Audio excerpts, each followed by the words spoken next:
दो आखिरी बात है,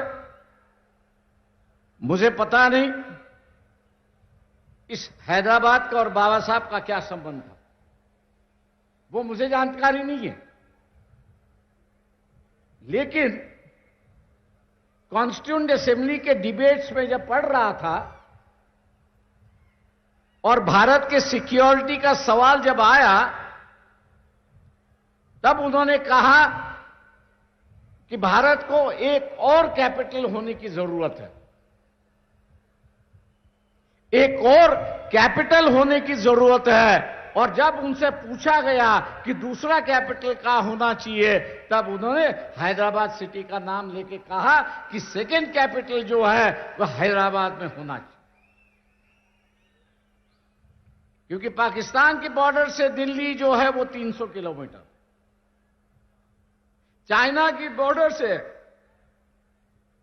दिल्ली हम लोग देखा जाए तो 500 किलोमीटर बॉर्डर है। और इसलिए उन्होंने कहा कि जब तक हम लोग दूसरा कैपिटल बनाते नहीं, तब तक जो है हम लोग सुखरूप है, वी आर सिक्योर्ड, ये नहीं हो सकता। और इसलिए उन्होंने जो है वो हैदराबाद को सेकंड कैपिटल होने की मांग की थी। उस वक्त पूरी नहीं हुई। शायद मेरे ख्याल से तेलंगाना दोबारा इसको मांग करेगा तो सेकंड कैपिटल ऑफ इंडिया जो है वो हैदराबाद यहां पर बन सकता है। ऐसी एक परिस्थिति है। मैं एक आखिरी सवाल यहां पे कहूंगा, क्योंकि वो आज सबसे बड़ा इशू बन चुका है कि जिस पर राजनीतिक रोटियां सेकी जा रही है, और वो ये है कि इस देश को धार्मिकता में हम लोग परिवर्तन करना चाहते हैं। इस देश को जो है हम लोग धार्मिकता में परिवर्तन करना चाहते हैं। 1938 में ही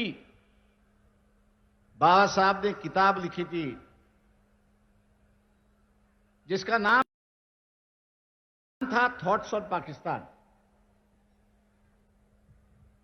जिसका नाम था थॉट्स ऑन पाकिस्तान। आज दोबारा पढ़ लीजिए।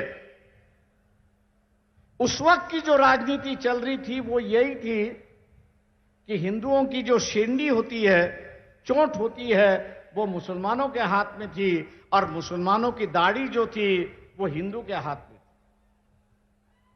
उन्होंने कहा यह राजनीति नहीं चल सकती।